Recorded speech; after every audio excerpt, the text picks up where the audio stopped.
Hello and welcome to Firstpost. Donald Trump announced a ceasefire between Iran and Israel after 12 days of fighting. It's only been a couple of hours since that ceasefire was announced. We're already hearing reports of violations. Both Iran and Israel have accused each other of carrying out airstrikes after the ceasefire deadline passed. The question is, will this ceasefire hold after 12 days of relentless bombing? And if it does not hold, who is to blame for these violations? Let's try to understand what's happening in West Asia at the moment. And let me introduce my guest, Mr. Adrian Calamel, who's a Middle Eastern historian as well as a scholar in terrorism. Thank you so much, Mr. Calamel, for speaking to us on Firstpost. Thank you, Prathik. Thank you for having me. It's a pleasure to be here. Yeah. Let's talk about what we've seen in the last couple of hours. Both sides are blaming each other and saying the airstrikes are continuing despite a ceasefire being announced by the US president. Are you confident that this truce is going to hold in the days or even the hours coming up right now? Am I confident? No, unfortunately, I am not confident. First of all, we have to look at the ceasefire alone. It was basically Trump saying there's a ceasefire. You look at the Islamic Republic side, their foreign minister, actually, he's saying there was never a deal, there was never a ceasefire. There was never really any statement from Israel as far as the ceasefire goes. And then it was a ceasefire that was brokered by Qatar. And then if you look at past history, just since October 7th, 2023, Qatar was the one that was trying to broker and put together any type of ceasefire deals vis-a-vis Gaza. And none of them worked. They all fell apart. And then finally, I want to point to Qatar brokering the ceasefire, allegedly. The Trump administration has kind of grown close to the regime in Qatar, and the issue with that is that Qatar and the Islamic Republic are closely aligned. They coordinate on a lot, and from intelligence to economics, and the fact that they share the South Pars gas field, which Qatar gets 70% of its GDP from, makes them kind of beholden, I wouldn't say beholden to the Islamic Republic of Iran, but they have to make decisions in their best interest, and those best interests are usually aligned economically with making sure the Islamic Republic of Iran survives, that it is relatively stable as far as an economic tap for them. Now, interesting you say that, because just a short while ago, the US president released a statement on his social media where he said, Israel, do not drop those bombs, bring back your pilots. So it appears the United States and the president is blaming Israel for the violations and not Iran. Have you seen that statement? And if so, what do you think Trump is trying to hint at here? Is he blaming Israel for the violations? I have not seen that statement yet. That's an interesting one, if he actually did say that, because there was a little lull in the fighting right when the ceasefire was supposed to take place last night. But then soon thereafter, what I witnessed was a series of ballistic missiles being launched at Israel. And I also think Donald Trump needs to pay attention to what's going on in Iraq. The proxies in Iraq have been attacking American bases last night. And we know that those proxies attack when Ali Khamenei and the Islamic Republic tells him to. So is he holding the Islamic Republic accountable? Or is he holding the Iraqi proxies and their leaders, whether it's Qais Khazali or whoever is holding the Kitab Hezbollah file right now?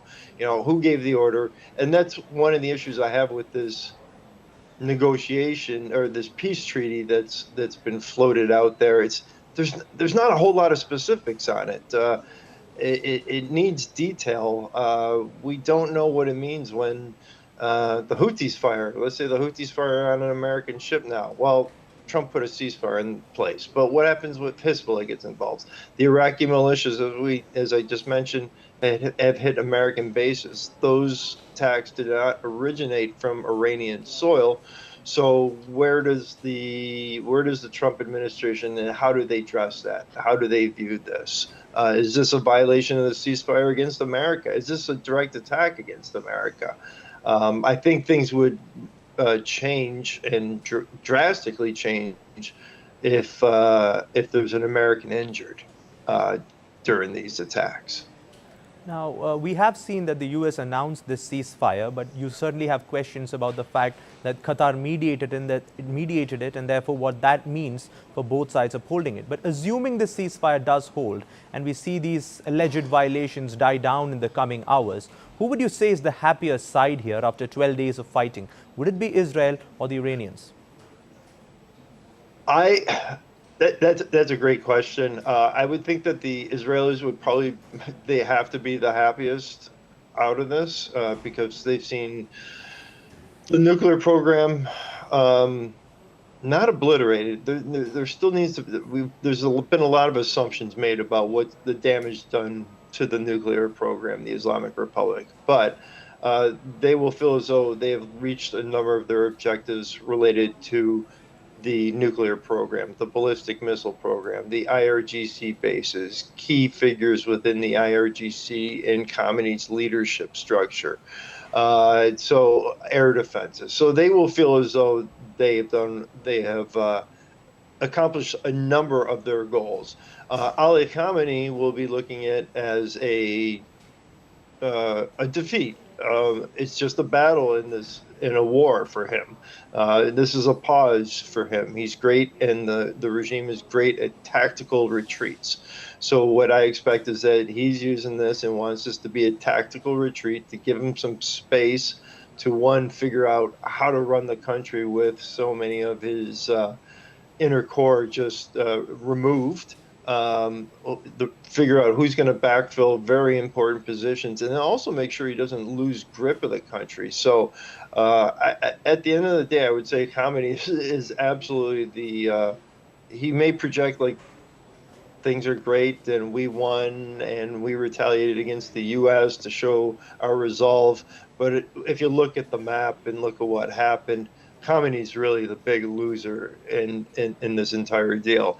But that doesn't mean to say that he won't at some point try and rebuild what he has and help rebuild the proxies, help rebuild Hezbollah, which has been decimated, continue to work with the Houthis, etc. So Khamenei's he's the loser, but he's not defeated.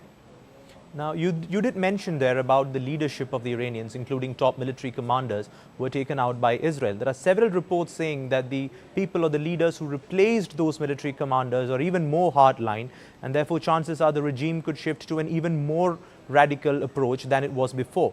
If that is the case, and if those reports are borne out to be true, wouldn't you say a ceasefire right now, or the entire Israeli operation and its goals, sort of became counterproductive in hindsight?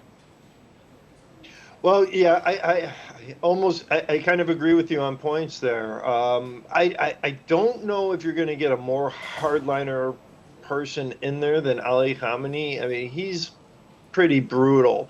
The Moshtaba, his son, is just as bad, and many people think that he is really the successor, even though Khamenei named 3 other clerics as possible successors. So that you know, Khamenei's very old, and there were rumors circulating last night that he was possibly killed. But what comes in behind him is going to be more of the same. It's been handpicked by him, unless there's some real internal struggle within the Islamic Republic that pushes someone that would be even more radical to the front. But at this point, you know, it really is hard to say who is. If we look at President Raisi, who was killed in the helicopter crash that crashed on his way back from Turkey,